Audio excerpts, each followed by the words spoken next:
ಎರಡನೇ ಹಂತದ ಯಾತ್ರೆ ಈ ದೇಶದ ನ್ಯಾಯಕ್ಕೋಸ್ಕರ ನಾವು ಯಾತ್ರೆಯನ್ನ ರಾಹುಲ್ ಗಾಂಧಿ ಅವರು ಕೈಗೊಂಡಿದ್ದಾರೆ. ಅವರೇನು ಅವರಲ್ಲಿರುವಂತ ಒಂದು ಬದ್ಧತೆ ಕಾಂಗ್ರೆಸ್ ಪಕ್ಷದ ಇತಿಹಾಸ. ಕಾಂಗ್ರೆಸ್, ನಾನು ಆಗಾಗ ಒಂದು ಮಾತು ಹೇಳ್ತಾ ಇರ್ತೀನಿ, ಕಾಂಗ್ರೆಸ್ ಶಕ್ತಿ ಈ ದೇಶದ ಶಕ್ತಿ, ಕಾಂಗ್ರೆಸ್ ಇತಿಹಾಸ ಈ ದೇಶದ ಇತಿಹಾಸ.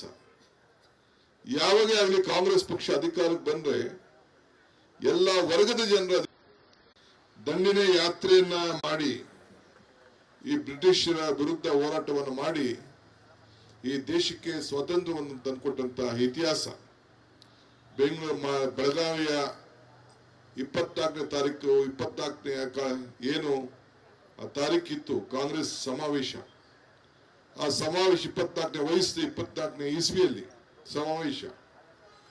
ಆ ಅಧ್ಯಕ್ಷ ಸ್ಥಾನವನ್ನ ಬೆಳಗಾವಿಯಲ್ಲಿ ವಹಿಸಿಕೊಂಡು ಅಲ್ಲಿಂದ ಒಂದು ಈ ದೇಶದ ಸ್ವಾತಂತ್ರ್ಯಕ್ಕೆ ಹೊಸ ರೂಪವನ್ನು ತಂದುಕೊಟ್ಟು ಈ ಪ್ರಜಾಪ್ರಭುತ್ವದ ವ್ಯವಸ್ಥೆಯಲ್ಲಿ ನಾವೆಲ್ಲ ಅಧಿಕಾರವನ್ನ ಹಂಚಿಕೊಂಡಿದ್ದೇವೆ. ಪಂಚಾಯತಿಂದ ಪಾರ್ಲಿಮೆಂಟ್ ವರೆಗೂ ನಾಯಕರಾಗಿದ್ದೇವೆ.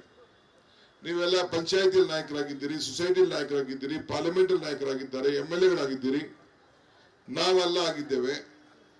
ಪ್ರಜಾಪ್ರಭುತ್ವದ ಫಲ, ಸಂವಿಧಾನದ ಹಕ್ಕು ಇವತ್ತು ನಮಗೆಲ್ಲ ಇವತ್ತು ಇದನ್ನ ಮೂಡಿಸಿದೆ. ನಮ್ಮ ನಾಯಕರು ಮತ್ತು ನೀವೆಲ್ಲ ಸೇರಿ ಕನ್ಯಾಕುಮಾರಿಯಿಂದ ಕಾಶ್ಮೀರವರೆಗೂ ನಡೆದ್ರಿ.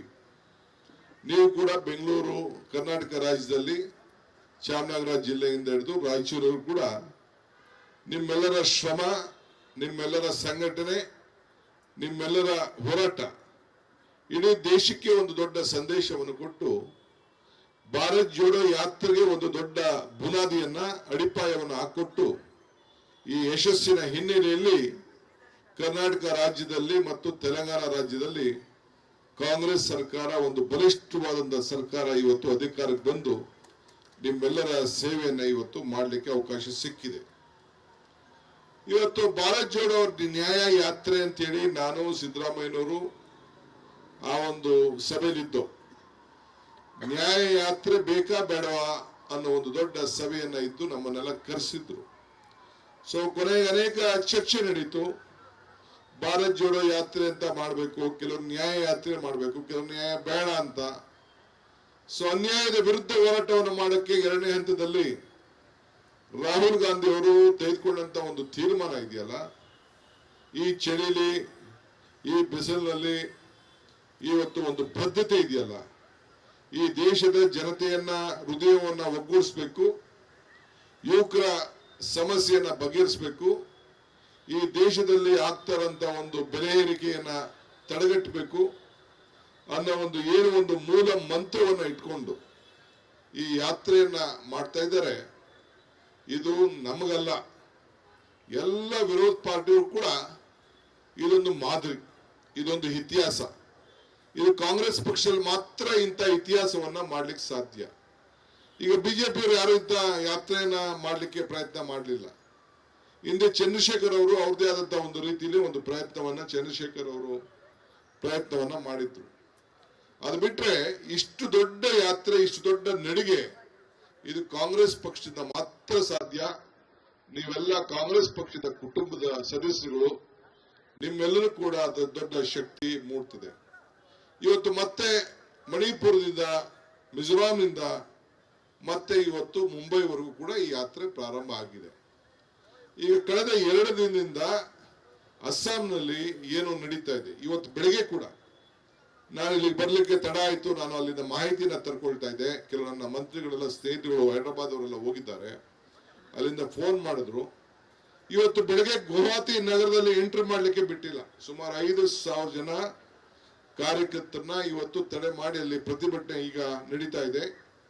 ಒಳಗಡೆ ಎಂಟ್ರಿ ಮಾಡ್ಲಿಕ್ಕೆ ಬಂದಿಲ್ಲ. ಅಂದ್ರೆ ಈ ದೇಶದಲ್ಲಿ ಸಂವಿಧಾನ, ಪ್ರಜಾಪ್ರಭುತ್ವ ಎರಡು ಬದುಕಿದೆಯೋ ಇಲ್ಲೋ ಅನ್ನೋ ಒಂದು ಪ್ರಶ್ನೆ. ಇವತ್ತು ನೀವೆಲ್ಲ ಸೇರಿರೋದು ಒಂದು ಅದನ್ನ ಖಂಡಿಸ್ಲಿಕ್ಕೆ, ಮತ್ತೊಂದು ಈ ದೇಶದ ಕಾಂಗ್ರೆಸ್ ನಾಯಕತ್ವ ಮುಖಂಡತ್ವದಲ್ಲಿ ಇವತ್ತು ಏನು ಮಲ್ಲಿಕಾರ್ಜುನ್ ಖರ್ಗೆ ಅವರ ನಾಯಕತ್ವದಲ್ಲಿ ಏನು ಕಾಂಗ್ರೆಸ್ ಪಕ್ಷ ಇದೆ, ರಾಹುಲ್ ಗಾಂಧಿ ಅವರ ಮುಖಂಡತ್ವದಲ್ಲಿ ಏನು ಯಾತ್ರೆ ನಡೀತಾ ಇದೆ, ಅದರ ಬೆಂಬಲವಾಗಿ ನಾವು ಇದ್ದೇವೆ ಅಂತ ಹೇಳಲಿಕ್ಕೆ ಇವತ್ತು ನಾವಿಲ್ಲ ಇಲ್ಲಿ ಸೇರಿದ್ದೇವೆ. ಅದನ್ನ ಖಂಡಿಸ್ಲಿಕ್ಕೆ ಇವತ್ತು ನಾವು ಸೇರಿದ್ದೇವೆ. ಕಾಂಗ್ರೆಸ್ ರಾಹುಲ್ ಗಾಂಧಿ ಅವರ ಭಾರತ್ ಜೋಡೋ ನ್ಯಾಯ ಯಾತ್ರೆಗೆ ಒಂದು ದೊಡ್ಡ ವಿರೋಧ ಪಾರ್ಟಿಯವ್ರಿಗೆ ಸ್ವಲ್ಪ ಭಯ. ಏನು ನಿಮ್ಗೇನು ಕಷ್ಟ? ನಾವೇನು ರಾಜಕಾರಣ ಧರ್ಮದಲ್ಲಿ ನಾವ್ಯಾರು ದುರುಪಯೋಗ ಮಾಡ್ಕೊಳ್ತಾ ಇಲ್ವಲ್ಲ. ನಾನು ಆಗ ಒಂದು ಮಾತು ಹೇಳಿದ್ದೇನೆ, ರಾಜಕಾರಣದಲ್ಲಿ ಧರ್ಮ ಇರಬೇಕು, ಧರ್ಮದಲ್ಲಿ ರಾಜಕಾರಣ ಇರಬಾರ್ದು ಅಂತ. ಈಗ ನೀವೇನೇ ಧರ್ಮದಲ್ಲಿ ರಾಜಕಾರಣ ಮಾಡ್ಲಿಕ್ಕೆ ಪ್ರಯತ್ನ ಮಾಡ್ತಾ ಇದ್ರು, ನಾವು ಚರ್ಚೆ ಮಾಡ್ತಾ ಇಲ್ಲ. ಇವತ್ತು ಬೇಕಾದಷ್ಟು ವ್ಯಾಖ್ಯಾನ ಮತ್ತೊಂದೆಲ್ಲ ಬರ್ತಾ ಇದೆ.